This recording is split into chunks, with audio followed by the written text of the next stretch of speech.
Welcome, ladies and gentlemen. I want to appreciate you so much because of your great support. Please consider subscribing to this channel. It seems like the friendship between William Samoei Ruto and Judiciary is dimming day by day. The Judiciary on Saturday today, March 25th, has come out to distance themselves from the swearing in of the Chief Administrative Secretary, CAS, at the Statehouse.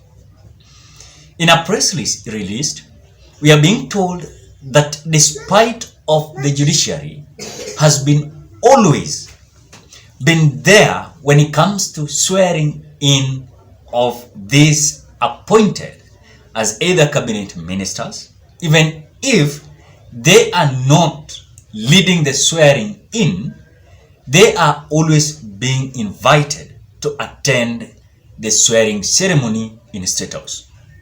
It is not once, it is not twice. Several times I have seen Judiciary being invited in Statehouse during the swearing in of different individuals taking an oath of office. Further, Judiciary has come out to indicate that it did not deploy an officer or judge to witness the swearing in of 50 CSS appointed by William Samoei Ruto. Whatever they're saying, and we do understand what they're saying, is that the Judiciary has no role in the swearing in of Chief Administrative Secretary. Similarly, the Judiciary does not play a role in swearing in cabinet secretaries and principal secretaries.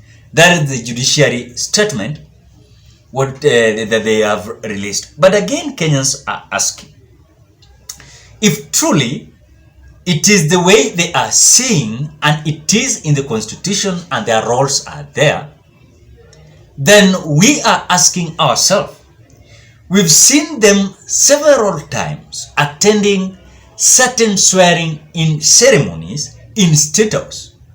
And these swearing ceremonies, they never came out being active personalities or leading the swearing in ceremony. They have been there invited just to watch, not to swear in the appointees. But I want to say the statement is grossly misleading and deliberately meant to discredit the Judiciary. Why? Because as the arm of the government headed by the Chief Justice of the Republic of Kenya, they assured that they were going to protect the law and follow the law as per the Constitution. The statement came after the High Court just came in ordering that the CASs from assuming their offices. And this comes after Justice Hedwig Ogundi ruled following a petition filed by the Law Society of the Republic of Kenya and Katiba Institute. They challenged the legality of the 27 extra CASs, arguing that it was unprocedural. The High Court further barred the 50 CAS from accessing their salaries, other privileges associated with the positions. And I want to say and read whatever the High Court came out saying, that having read through the answers, I am satisfied that interim conservatory orders are necessary towards what William Ruto is doing. The question that we are asking ourselves, is there any possibility of Martha Koome coming in and Attorney General advising the President? Because when it comes to the Constitution and law, it is normally, and of course it is well known that Chief Attorney General always advised the President or the executive through the Constitution and the law. So I believe that Attorney General could have come out to advise William Samoei Ruto on the route to take towards the swearing in and appointment of the CSS. Because simple question that we are asking, when Uhuru Kenyatta left the office, there was 23 cabinet ministers, not cabinet ministers, CSS, Chief Administrative Secretaries. Now when William Ruto took over, the appointment just right with 27 that reached 50 CSS. You find that in the office of the Deputy President, we are having 3 CSS, Chief Administrative Officer. When you look at the office of Musalia Mudavadi, 3 CSS. I learned that the CSS also have been instituted in the office of the President and other ministries.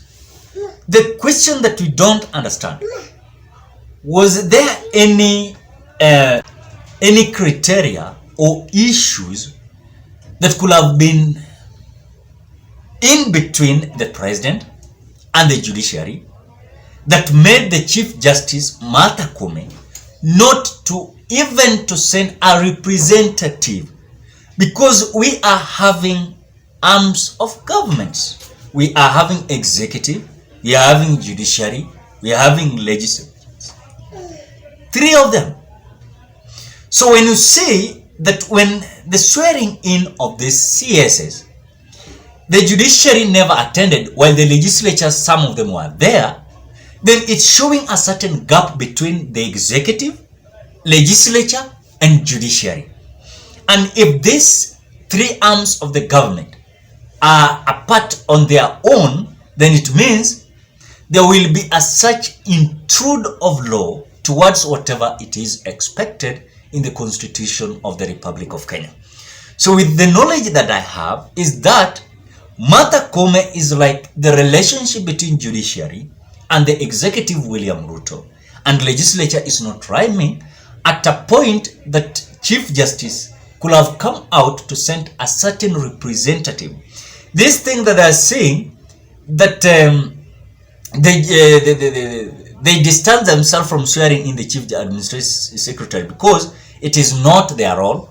It is just an excuse. Because in their press, they released and said that judiciary did not deploy any officer or judge to witness the swearing of 50 CSS or either other appointment because they are not part and parcel. But I want to ask a simple question. I saw Chief Justice in the swearing in of the cabinet ministers. The same to principal secretaries.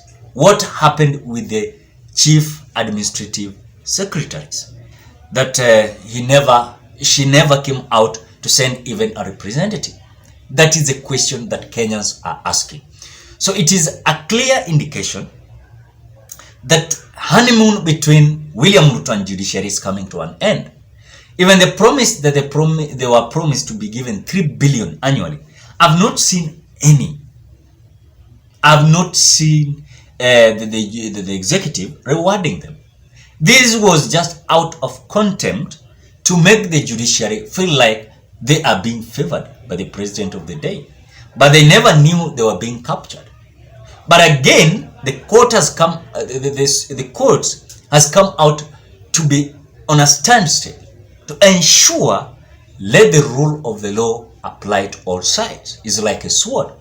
So you cannot apply the law this side, then you ignore the law on this side.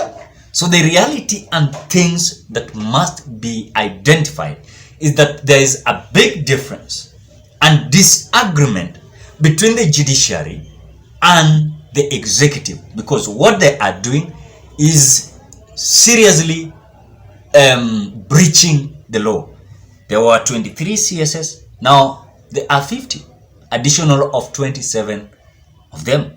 So we are waiting the way things are going to unfold, but I believe there's something wrong. Ladies and gentlemen, what are your thoughts?